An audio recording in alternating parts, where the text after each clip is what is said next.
As we've seen in the last couple decades, there are so many different versions of Spider-Man throughout the Marvel Universe. This would be a bad idea, but if we wanted, we can make like a top 30 Spider-Man video. There are so many across all the different dimensions, shattered dimensions.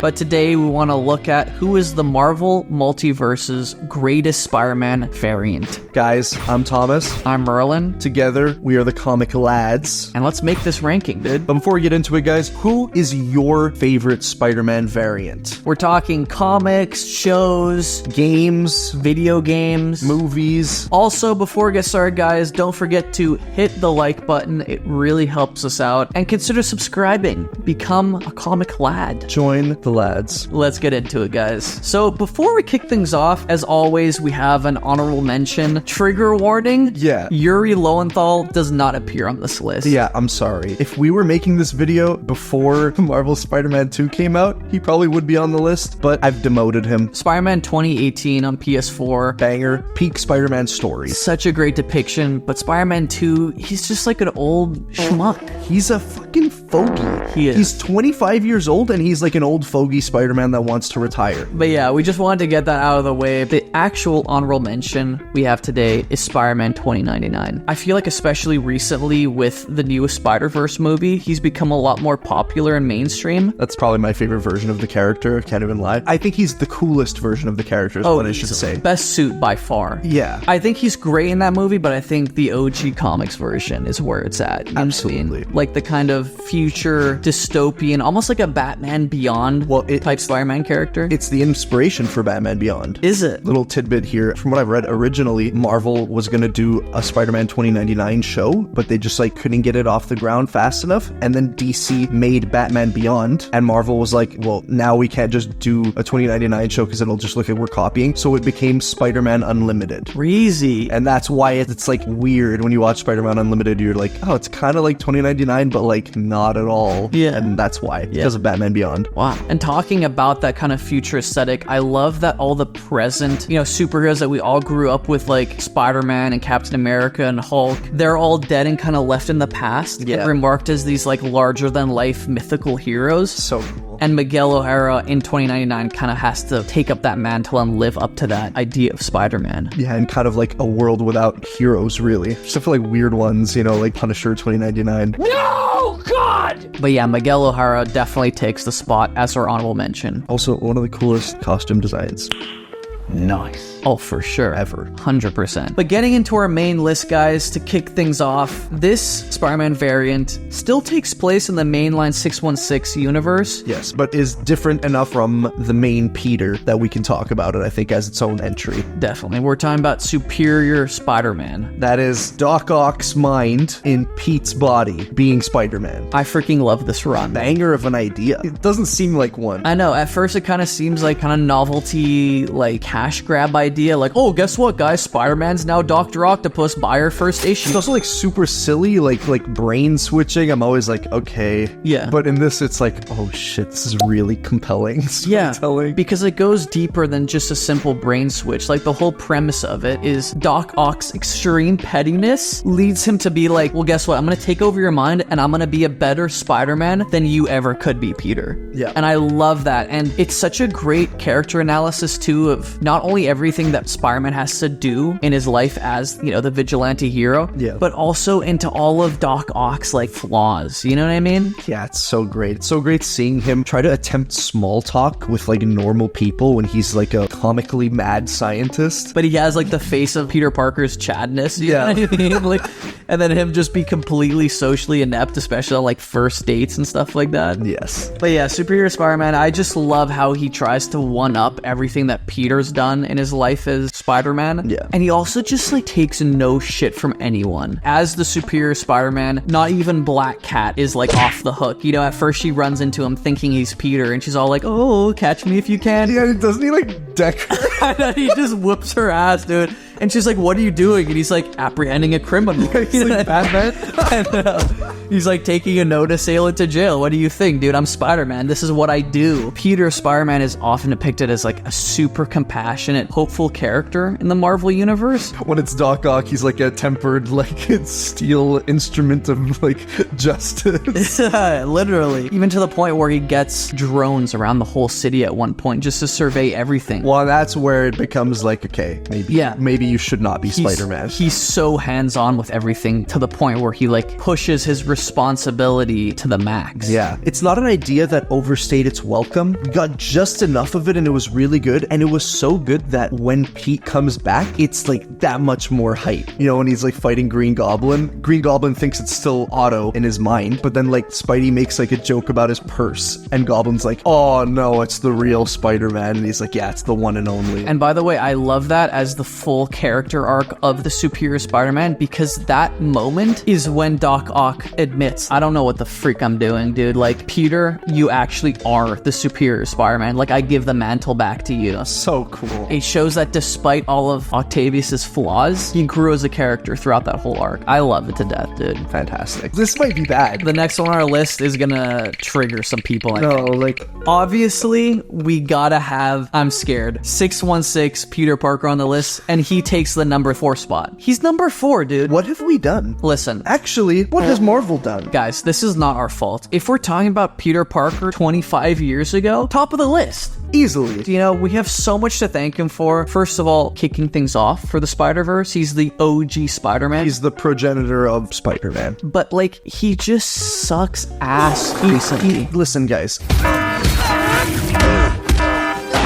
I think there's kind of a narrative now on the channel where, like, we hate Spider-Man. No, we love Spider-Man. We love Spider-Man. But 616 Spider-Man, I'm sorry, is horrendous. He's dookie. He's poop. Now he is. He is. He didn't used to be. And the reason we have him so low on the list is because I think there's no hope for 616 Spider-Man. Because we've seen for years now that Marvel doesn't want to do anything good with him. They want to just put him down and write dog shit soap opera stuff to just clickbait people into buying issues. Yeah. And now that Sony is going to be, you know, like making a live action Miles, Disney, who owns Marvel, is going to keep pushing Peter to the sidelines in all of their comics and events. That's why if you read any event now, like recently, bro, since the Disney acquisition, Pete does nothing in any story because they want to spite Sony and not give them material to adapt for Spider-Man movies. It's insane. It's crazy. And it's all at the expense of the viewers and the fans. Because listen, guys, 616 Peter Parker Spider-Man should, without question, be the greatest Spider-Man variant. And in the past, he was. Yeah. Like we said, everything pre One More Day, which is another thing that we just like can't get away from on our channel talking about. All roads lead back to One More Day. No, we've said it a million times, guys. One More Day. Bottom 3 comics of all time. Yeah, and one of the worst decisions in comic books because it's just made Spider-Man such a loser. Yeah, I'm he sorry. is such a chump. Like, Spider-Man doesn't have to be miserable for you guys to make good, compelling Spider-Man stories. Yeah, no, he doesn't have to be completely lame and unreadable to have struggles.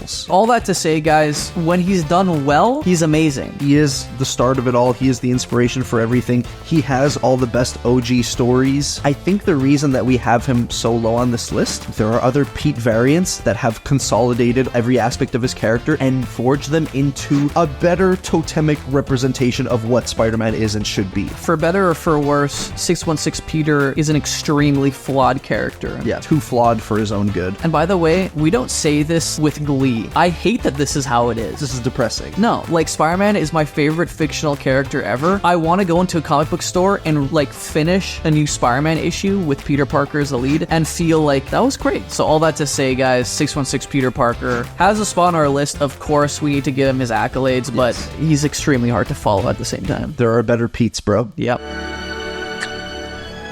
Okay, guys, you still watching? Please! No!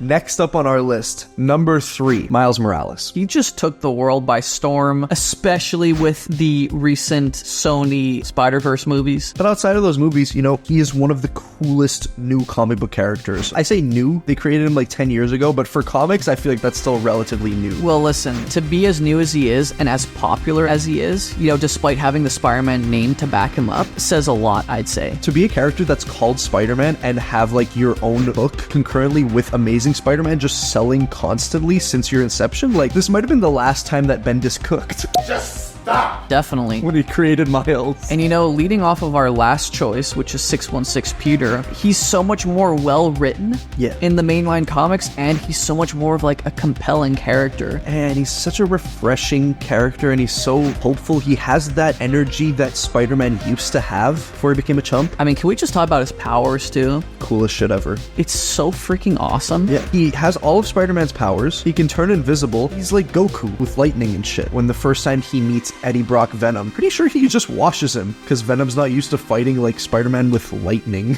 you know? And also, it's been so refreshing to have like a young, kind of slightly inexperienced Spider-Man. Like, despite how awesome his powers are and how powerful he physically is, his stories are just so interesting, I feel. They are. You have a new Spider-Man, but you can retread all the familiar stuff that we know from the past. Like seeing Miles meet any classic villain for the first time is always hype. It's such a good idea to do that with the character of Miles rather than like make a clone of Peter. No, God! And like, listen, I know there's Ben Reilly fans out there. It's a lot cooler when it's a new character and not just like, oh, here's like not Pete, but it's Pete.